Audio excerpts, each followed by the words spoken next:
Podcasting from Memphis, Tennessee. He's a soldier, storyteller, historian, and maybe a bit of a hellraiser. Click, listen, and enjoy. It's Dave Carter on the Ricochet Audio Network. And welcome to the proceedings here, folks. I'm your host, Dave Carter. Pleasure to have you here. Hey, have you ever noticed the different types of personalities that you will encounter during an average conversation? You got folks who will listen patiently to you, and then they'll engage in a way that lets you know that they really are paying attention and want to advance the conversation in some way.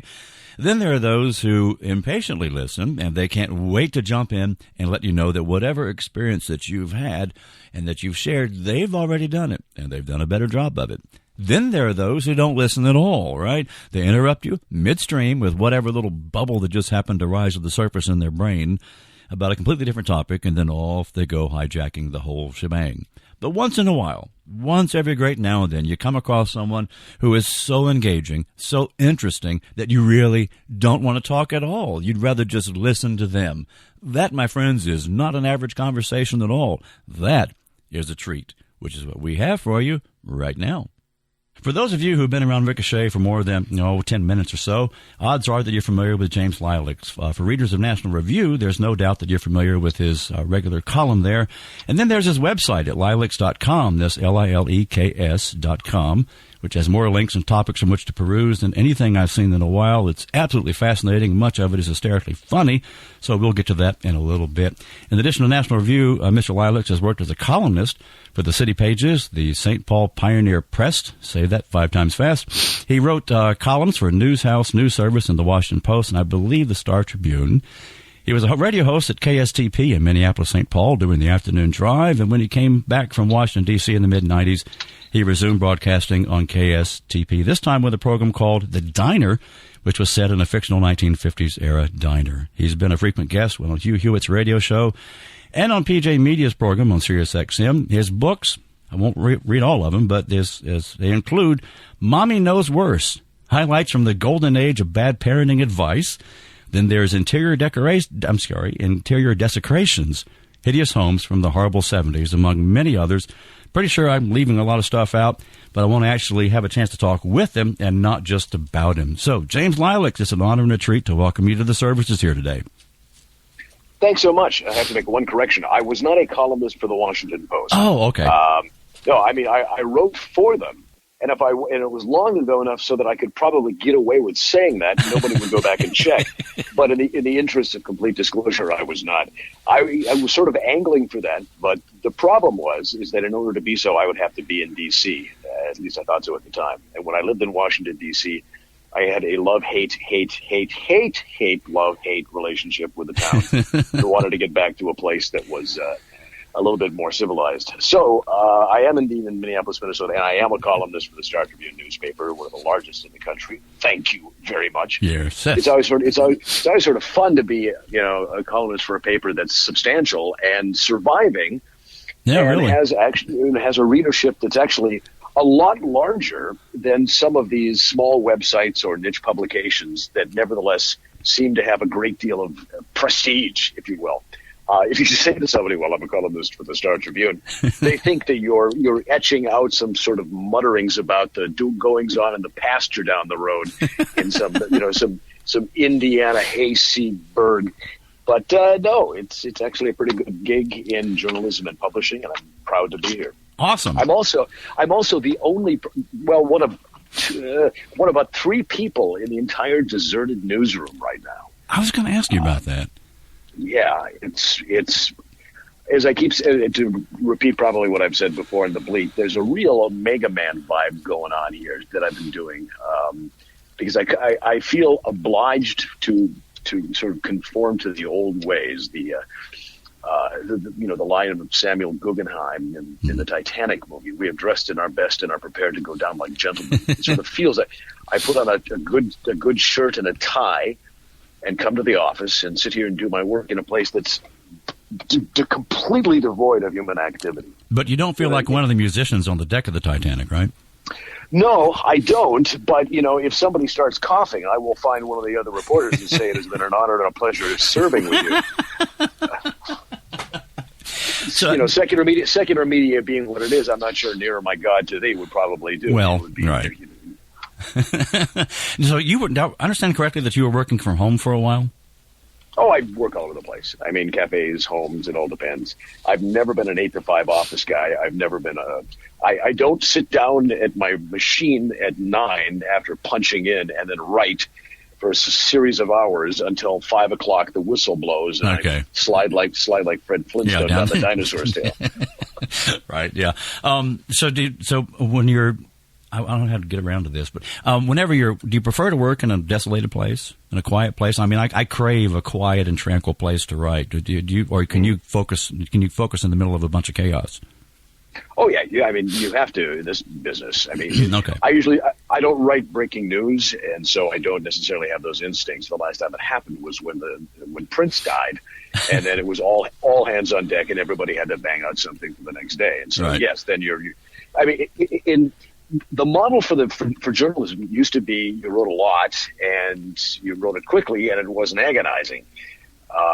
There's the great old reporter Joseph Mitchell who wrote up in the Old Hotel and I forget the name of the bar, McShanty's, McFeely's, whatever, McSweeney's. Yeah. I mean, he would go out and write one story in the morning and then come home and then go back to the office, type it up, and then go back and do another story in the afternoon. Now, and what made it possible and I think easier for Mitchell was that I do believe he made up most of what he was doing. because the quotes are just too good and the people that he found were just too perfect. But nevertheless, in this business, if you can't sit down and bang out 500-600 words without stopping and knitting your brow and agonizing about it, then find another trade. Right, got it. So just kind of strange times that we've been in with coronavirus, and I'm wondering, as you're thinking on all the precautions that we've been taking, or we've been asked to take or told to take in some instances, has your perspective on all that changed over time as this thing has progressed? Oh yeah, okay. Absolutely. When I first started coming downtown, and again I'm repeating things that I've said on Ricochet and elsewhere, but sure. it was the phrase that I always use is you felt like you were spelunking in Chernobyl.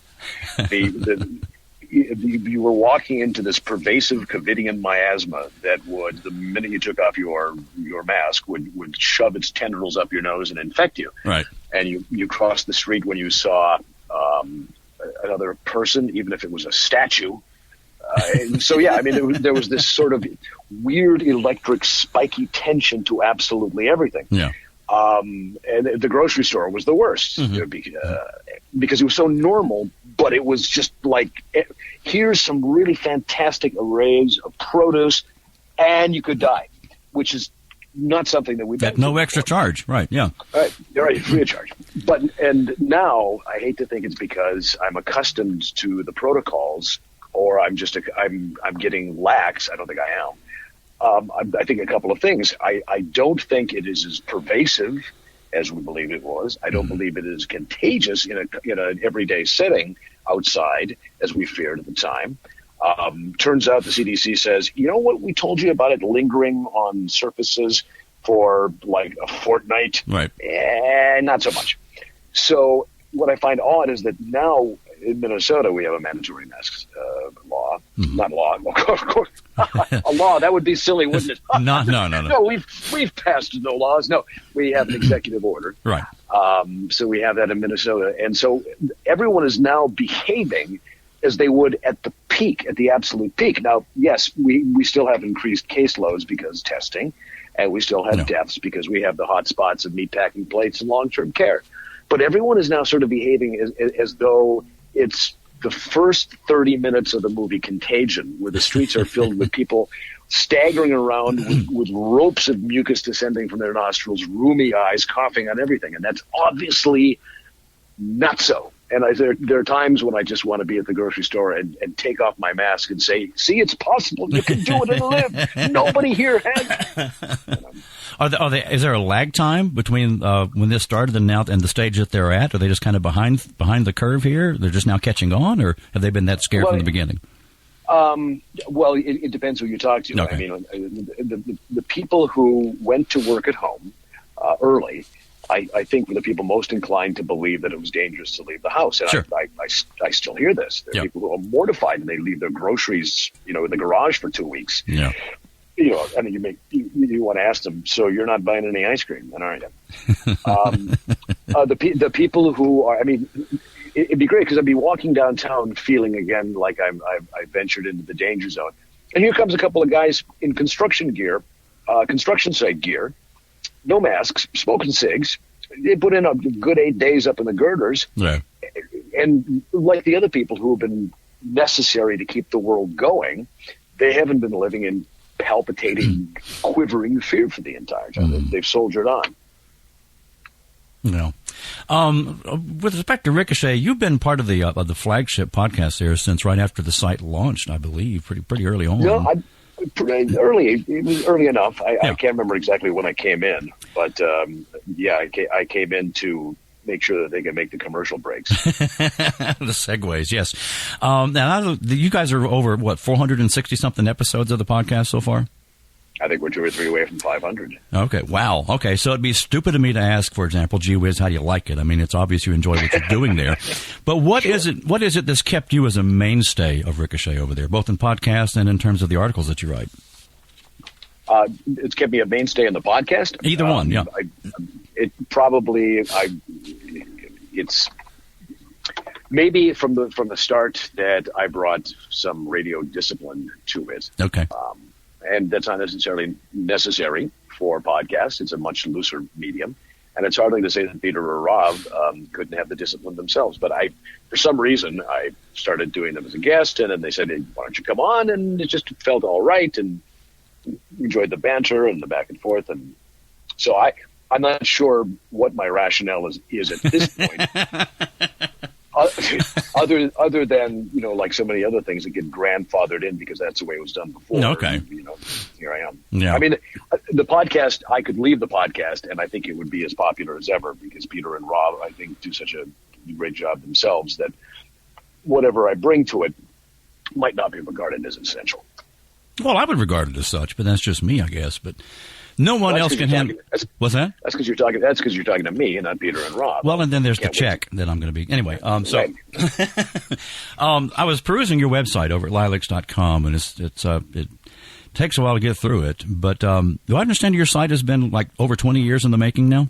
Yes, it is. It's like having a massive model train set in my basement that everybody gets to come and see if they want, and I keep adding and adding and adding and adding because that's sort of what I do just in my free time, to tinker with these things and write sites and it's the website itself is, I mean, the main portal into which people usually come is the Bleed, which is a daily sort of not really a blog, but it's what we used to call a blog.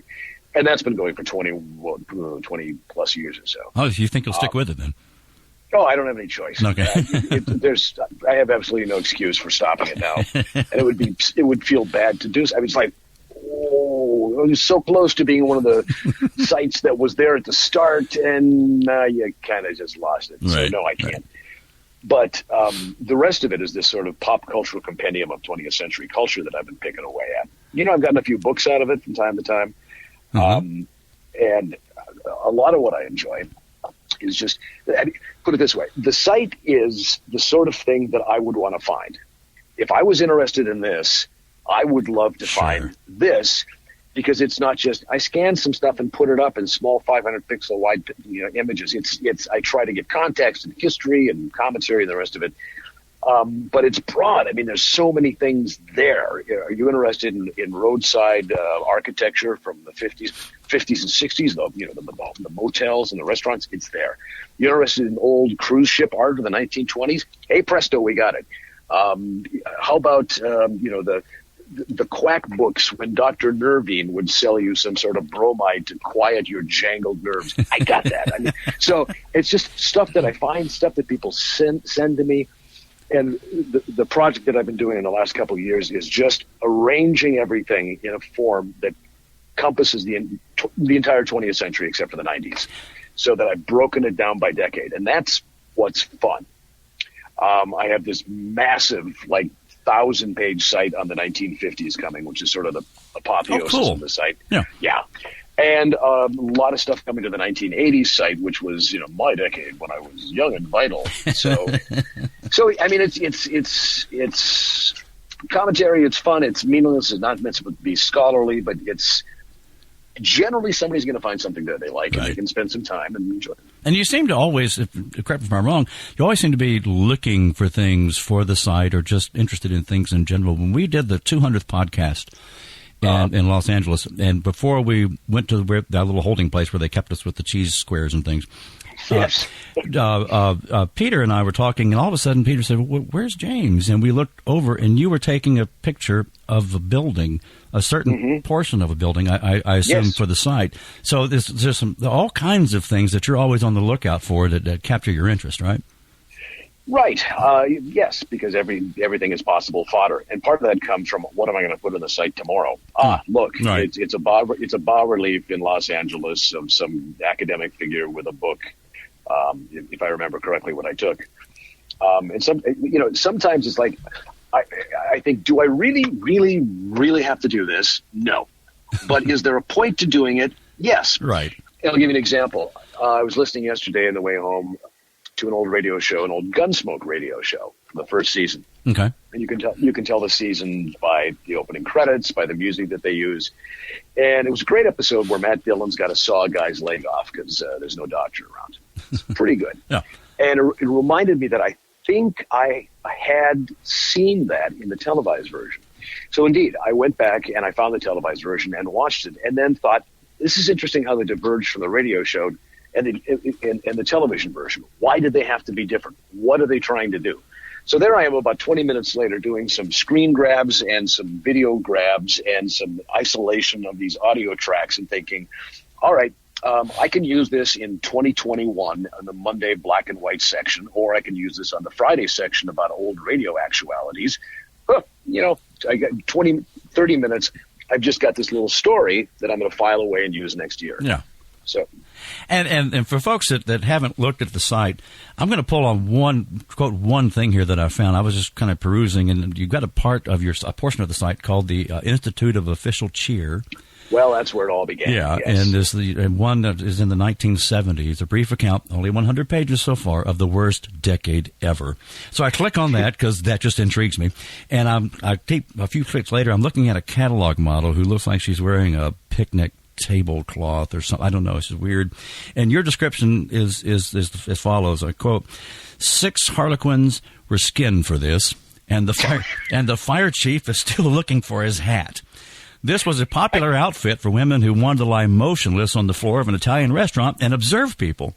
She looks very familiar. I'm convinced I had a great adolescent crush on this model. I wonder who she was, besides someone who could give you a winsome smile while clad head to toe in itchy, thin synthetics. Very naturally you, unquote. Now, let's pretend for just a moment that I could ever write prose that funny and that descriptive. It would take forever. Cars would rust while I was still trying to compose the thing. So I mean, does this stuff just spring spontaneously from you? It seems, just coffee. And I know exactly what picture you're talking about. Yeah, too, from the Sears catalog. Right. I have 2 Sears catalogs total. There's a bicentennial one, and there's the Sears one you're talking about. One of my favorite actual titles for a section is that one, which is. Le Chic Sablik. Yes. Because you have to come up with a title for the damn thing to put the banner on the top in this archaic web designing that I do. So I mean, but every morning, the first thing I do while I'm having my coffee is to write the caption for about 10 pages. Okay. And this morning it was 1954 airline ads, which had one basic point, which is sort of like, you're going to have fun, and chances are you're not going to die. It's an awful lot like today, because planes crashed a lot back then. Yeah, but they couldn't really say we got that part figured out. So they'd say the most experienced airline in the world. Says basically we haven't put them all in the drink. Yet. Right. Yeah. Give us time. The day is young. A couple of weeks ago, I talked with Roman Gedden, and one of the things I asked him with respect to his caricatures and cartoons is, does it take time for him to think of what part of someone's face he's going to inordinately enlarge, nose, ears, or whatever. And, or how does he do that? And he said it's a curse.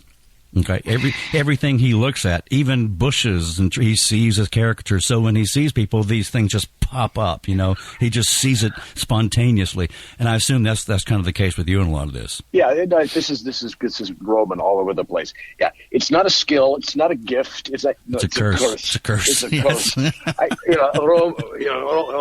He's stereotypical Russian. God love him so much. When we were on the cruises. Sometimes I would leave the bar at whatever ungodly hour they kicked us out of the crow's nest. Right. I'd wander to the back of the ship to see if anybody was still around. 3:00 in the morning, and there would be a Roman in the back with some supermodel that he'd either smuggled on board or had found below decks somewhere. And he's just mesmerizing her with his whole soulful routine. So if Roman was still standing, the party was still ongoing, and yeah. I really miss the trips that we took. Oh yeah. Well, I, along with a great many other folks, enjoy reading your work and hearing from you as well. And I know you're Ricochet. I know you're at Lileks.com. Am I missing other places people could find you at? Well, Star Tribune. I've got a twice a week humor column here. The humor part is subjective, of course. Well, yeah. I can say that it is, but go prove it. So I do that, and I write on and I write on Ricochet. I just had a post that I put up about China, which I did last night at 12:30. I saw that. For some ridiculous reason.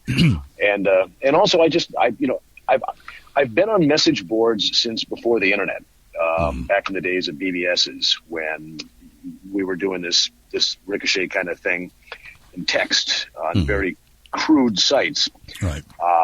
And then I was on the internet before the internet, when it was the Usenet, which really before Al Gore got hold of it, right? Before Al Gore actually figured out that, And so the idea of finding a good message board and chiming in and having fun and going back and forth has been part of my online experience since I had an online experience back to the late 80s. Okay. So there's always that. And for folks who may be saying, that voice really sounds familiar. Yeah, this is the gentleman that was kind enough to record a lot of the sound bits that we use on my show, for which I really appreciate. We get a lot of mileage out of that stuff. It's good. I did one for Dwayne Patterson, who is Hugh Hewitt's producer. He's got an after show. And I wrote him a theme that was an awful lot of fun that took all these Trump quotes that Trump was saying about Hugh back, because Trump really put the wood to Hugh, which is something that I just found just absolutely classless and unforgivable. But still, there they are all these years later, Hugh ranting about this third-rate radio host. It's true. Perfect. Check out the ratings. Perfect. I know. I love it. It's just like, and that's so that when I do Dwayne's show every week, I hear my own voice from years ago in this little theme that I wrote. Yeah. That's the other fun thing about Ricochet is it lets me now and then write music. And, I wrote the Ricochet theme, such as it is. Yeah. And it's, the thing that they can always depend on me to be absolutely cheap because. Was it a bottle of Drambuie, if I remember right? Yeah. They were going to give me a bottle, and it showed up as Drambuie, and they were appalled. I called them up and said, "Thank you guys for the bottle of Drambuie." They said, "What? No, we didn't send you Drambuie, not at all. We sent you something else." And so the guy came, took the Drambuie, and brought what they were supposed to bring, which is a bottle of Pappy von Winkle, which is like the gold standard for this stuff. And it's and I put it aside, thinking I'll open that when my daughter gets married, but now. When this is over, my friends are going to come back to my gazebo, and we're going to open up the bottle of the best whiskey that I have and have some cigars and toast the return of America. There we go. It cannot come soon enough. Absolutely. Well, James, thank you so much, sir, for taking the time to be on the program here today, part of the proceedings. I really appreciate it. Great fun, Dave. Thanks for having me on, and can't wait to listen to this. And I advise everybody to subscribe to your podcast, of course, and to join Ricochet. It's cheap, and you'll never forget that. You'll never forgive yourself for not doing it earlier. Absolutely. You take care, easy, sir. Hi, thank you. Folks, that's James Lileks on the Dave Carter program. Because some people just need a pat on the head with a hammer. Dave Carter on Ricochet.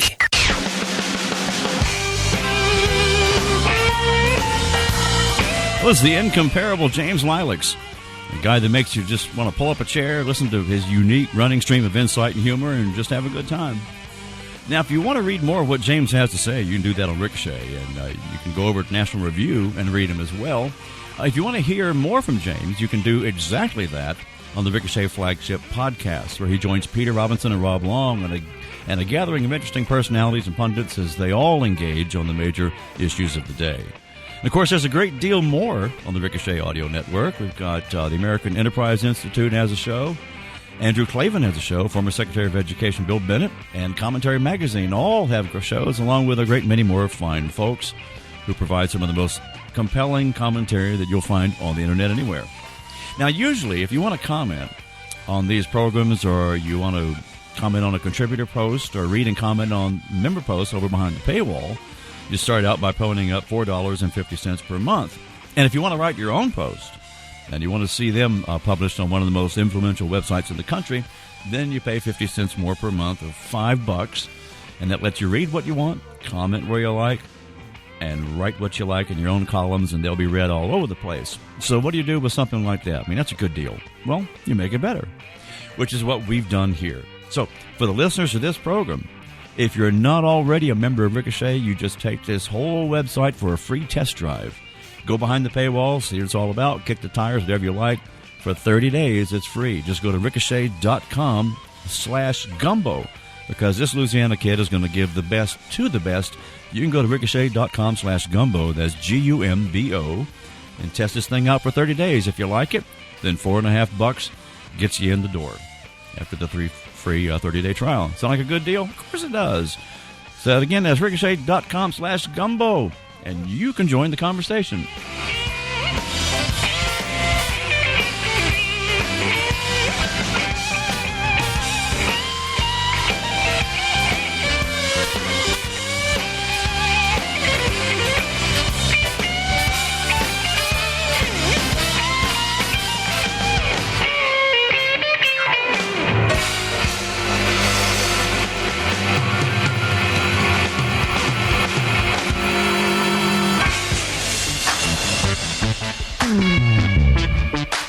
Oh, and here's another thing. One of the things that I would like to do on the show is to talk to various members of Ricochet, which, well, does a couple of things.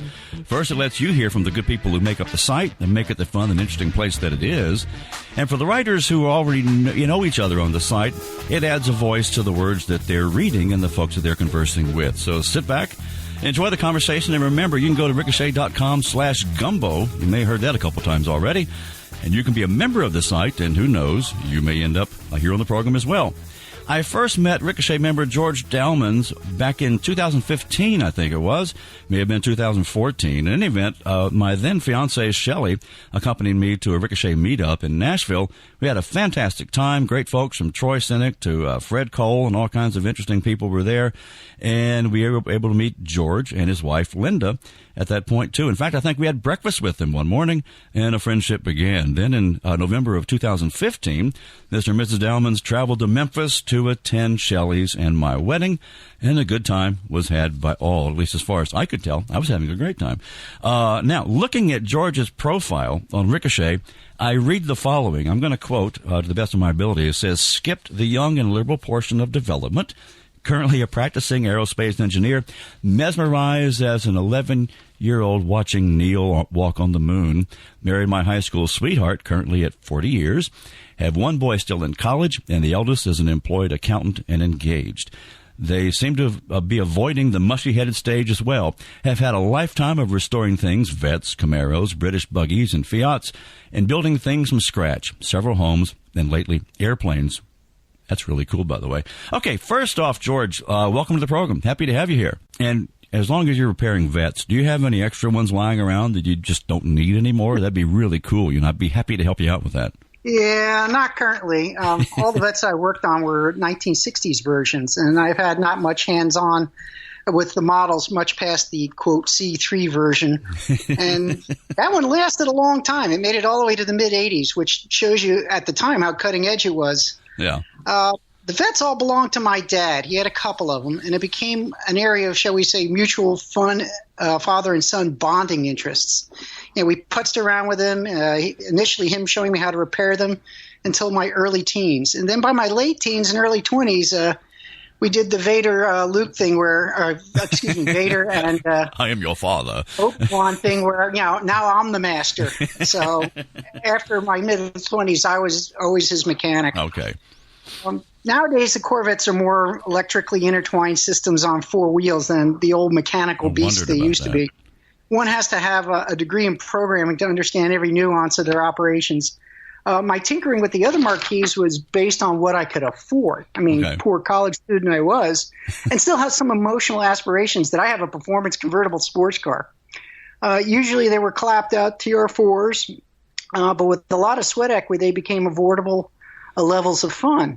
But they were never serious street beasts like the old 60s American performance cars with the V8s. Right. Now, you said that the Vets now just so, particularly the 2020, I mean, just like a Lamborghini almost, but they were so intricately wired now. Is that the case with almost every car now? It's just so incredibly intricate now? Yes, and what usually happens is if you want to be able to fart with them, you have to focus on a marquee that you know the designers. Okay. I mean, currently, my passions are BMWs, and I've spent 15 years with them. So as they develop things, I've learned what they're doing, and I can still sit there and repair them. Granted, I buy expensive electronics that can sit there and query them and tell me what the hell's actually going on and control them. And right. So I've been able to keep even on Toyotas and BMWs, but my father willed a Corvette to my sister. It's a middle 90s. And let me tell you, trying to work on an old, on a Chevy of that vintage, it took a while to figure out what's going on, which means the repair is a lot longer than the guys who, quote, study on it and do it every day. I would be a disaster. The three most dreaded words in our household with Shelley are some assembly required. She hides the hammers because if it doesn't work right away, because Murphy's law of mechanics is that interchangeable parts don't. And so if it doesn't work right away, I go into demolition mode, so she has to hide that stuff from me. Anyway, if you can dumb this down sufficiently for me, which may be a bit of a chore, but I was captivated by Neil Armstrong as well. As an engineer, you work in the aerospace industry. What role do you play in that world? Well, my initial 10 years of employment was in a two-phase heat transfer hardware development for NASA at one of the local Beltway bandits. Okay. Interestingly, I got that first job was through my father's firm where his peers and management took notice of one of my project cars. I had a TR6 and decided it was not really fast enough. So I ended up pulling the Triumph drivetrain and I put in a small aluminum Olds V8, a Camaro transmission, and a Corvette rear end. I updated some of the car stuff when it was getting harder to find the British parts. They just weren't coming over. Yeah. And replaced the rusting body panels with fiberglass panels. And it was an impressive bit of engineering for, shall we say, an emerging young man still in college. Huh. And they liked it well enough that they offered me a job, quote unquote, in the aerospace arena because that wasn't my original degree. Okay. You never know what skill sets have the ability to unlock your future. So for the last 30 years, I've been in the development of spaceborne sensors. The first 15 was for a climate research push back in the 90s. Remember when we were all trying to figure out, the extent of it? Yeah. The later years have been to bring those the high-tech advancements that we developed on that climate program to the space portion of the National Weather System. Okay. The efforts were to develop remote sensors that involve working in teams to develop something that would recognize the part of the EM spectrum that wells off the surface of the Earth. I mean, or any planet really, because we've done sensors for Mars, Jupiter, whatever, and then we fly on JPL missions. Okay. And those are the talisman for physical processes that are being measured. Depending on the part of the spectrum of interest, which determines the technologies that use to capture either radio waves or photons, and you turn them into electrical signals, the mechanism for the medium that senses it, right, are captured on specially doped semiconductors, and that gives us electrons. And now you collect them, you count them, you divide them by color, and then you map them to the geography you're flying over. I mean, this is the same idea as a digital camera. You use a light-sensitive silicon array. It goes through a set of optics. You can then turn that into a picture composed of pixels with the right color and the location of where that pixel saw that image, and it's now recognizable to you as an image. Now, we do that for the visible, the long IR, and the microwave portions of the electromagnetic spectrum because that's where, the physics says you need to be for studying the Earth's atmosphere and the ground. Mm-hmm. Most of the effort back then, it wasn't like this was completely new. We knew the physics. What we didn't have was a system that had the absolute accuracy and precision and the stability over the life of the sensor, which, for the ones I worked on in the early 90s, and they were launched in 99, 01, 03, most of them are still operating, which, to be honest, is not bad since we had a 5-year spec life and we achieved, and our goal of 7 years, and here it is 20 years later, and they're still working. Yeah. I have to say, working for NASA has been an interesting ride. Learning what remote sensing can capture, the physics that are needed to measure, then helping the scientists develop something that is sensitive to the EM spectrum of interest. And then you got to package it so it can be launched in space, because typically when a principal investigator asks us to develop his instrument, right, this is going to be his baby. Yeah. He has his proof of concept technology to say, here, fund me. And then when he shows it to us, this thing occupies like half his lab, weighs hundreds of pounds, consumes hundreds of watts, and it's like our mission with him is to take that and get it down into a volume, mass, and power that takes only a tenth of those resources.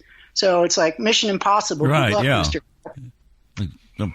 Putting toothpaste in the tube, I guess. And wow, okay. So you're trying to stuff a gallon into a pint container, essentially. Basically, that is the beauty, with the cost of space as expensive it is, that's the challenge. You got to get it down so it's cheap and reliable and lasts for as long as it takes to get whatever it is they wanted to measure. I have to confess, I was hanging on by my fingernails to try to keep up with what you do, because I'm just not that well versed in it. It wasn't like eating ice cream too fast. I don't have the brain headache for a change. But I'm going to have to go back and listen to this a couple of times so I fully get it. Then I'm probably going to call you back and ask some more questions. Let's talk about Ricochet for a minute. You've been here since 2011. What was it that brought you to Ricochet initially? Something in NR caught my eye to check out the website. I was never aware of the Facebook following, but initially it had opinion type writers like National Review on its main page, but they were less well known. It also had the do-it-yourself comment section. However, you had to pony up to respond directly, or your voice, if you wanted to voice your own view on a related topic. The commenting is something that a lot of conservative sites have tried to emulate, but they don't seem to be quite the level of reasonable discourse that it was and has occurred on Ricochet. National Review Online is trying, but I still see a lot of trolls with their subscription to the NR Plus site. And as I recall, I was on my own on a TDY trip, which is government travel in Boulder, and I was bored and looking for someone to talk to who was not one of the ultra blue lefties that reside in Boulder. And I thought to myself, hey, I don't drink the proverbial cup of coffee, so why not I spend the money and subscribe? Okay. Well, we're just glad to have you here. In our correspondence leading up to today's proceedings, you wrote that you've personally met over 100 Ricochet members. How did you manage all that? The ball was started by Molly Hemingway. She was one of the first editors on Ricochet, and she said, hey, this is a great idea. Let's all get together over in suburban Virginia. And I happened to be close enough, so I went. And it was such a satisfying thing to meet the people who you've come to know online and find that they are generally reasonable humans. Molly and Mark were great fun. But all the folks you got to chat with felt like old friends within minutes of actually doing the face-to-face contact. Right. That gave me that event combined with, my government travels, my personal travels, gave me the itch to pay attention to the clues to where folks live, and then to reach out to them on the personal email feature, which for you old Ricochet hands was not there initially. So it was a lot easier to do that. And I could see if I could, quote, bribe them with a lunch to have a longer conversation without so much feeling like, oh, my God, I got all these people. I'm rushed. I'm not getting to talk with everyone who comes to a meetup. Right. Okay. And what I've always said, when you go to a meetup and you've been corresponding with these people forever, it's like it's like getting together with old friends that are old friends that you just haven't actually met yet, right? You've been corresponding, but you meet them, and it's amazing how it all comes together. It's so much fun. Well, George, thank you so much, sir, for, number one, for coming to the wedding a few years ago, and for being such a vital part of the Ricochet community. Really, really appreciate it. Yeah, no problem. I enjoyed doing it. And thanks for taking the time to talk with us here today. It's been a lot of fun. You take care, sir. We will talk to you soon. Thanks. All right, sir. Thank you. Folks, that's George Delmond on the Dave Carter Program. We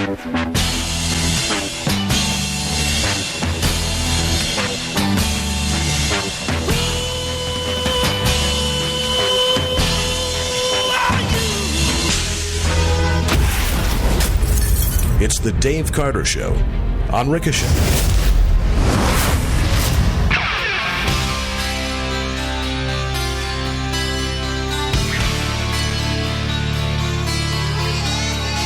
But George was pretty interesting, wasn't he?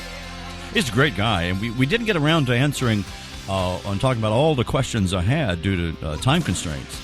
So we may have to do a part 2 of the interview with George. He's been a really active part of the Ricochet community for quite a while. And if you listen to him talk about what he does for a living, what he does in his spare time, I mean, you get an idea of the mental horsepower of so many of the folks in the Ricochet community, which makes it all the more enjoyable to spend time with them and get to know them. Well, folks, that's a wrap. As we say back home in Louisiana, it's time for me to bring my clothes to this line. If you've enjoyed the show today, please feel free to drop us a 5-star rating and leave some comments over on iTunes. There's a few there, but the more the merrier, but it always helps the program, and it helps us continue to be here for you. As long as you're browsing around, you can click over to my site if you like at davecarteronline.com. You'll find a collection of essays and articles that I've written for various publications and for family and friends back when I was deploying all over the place. I think we called them Desert Dispatches back then, and a few of those are on the site as well. There's a full page of a podcast and one page called The Inkwell, where I write more personal material for the readers of the site. With thanks to James Lileks for a superb conversation, and George Delmond, and for a fascinating glimpse into the world of the aerospace engineer, and with special thanks to you, the listener. I'll see you next time. Thank you for listening to The Dave Carter Show. Don't forget to subscribe on iTunes so you won't miss a single episode. And while you're there, please leave a review and tell us what you think. And on behalf of all of us at The Dave Carter Show and the Ricochet Audio Network, thank you for listening.